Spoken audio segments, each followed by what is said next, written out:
4 à 7 janvier 1935 Laval rencontre Mussolini à Rome. Pierre Laval a succédé le 10 octobre 1934 au malheureux Louis Barthou comme ministre des Affaires étrangères. Il reprend les conversations entamées par ce dernier avec Benito Mussolini en vue de consolider un système de sécurité collective en Europe et de prévenir tout retour offensif de l'Allemagne hitlérienne.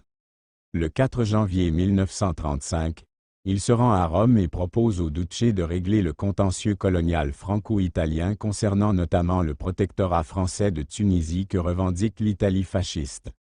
Le 6 janvier, lors d'un dîner au Palais Farnèse, siège de l'ambassade de France, il semblerait que Pierre Laval ait aussi rassuré Mussolini sur l'attitude de la France dans le cas où l'Italie déciderait de conquérir le dernier pays africain indépendant, l'Éthiopie. Cette assurance verbale a pu encourager Mussolini à attaquer l'Éthiopie 9 mois plus tard. Quoi qu'il en soit, des accords sont signés le lendemain, 7 janvier 1935, entre la France et l'Italie.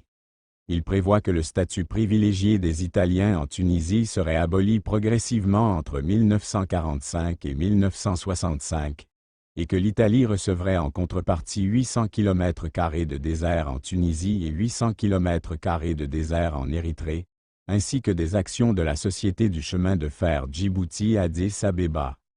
Laval et Mussolini réaffirment aussi leur volonté commune de préserver l'indépendance de l'Autriche, si elle venait à être menacée par le Troisième Reich et conviennent d'organiser une conférence internationale à cet effet.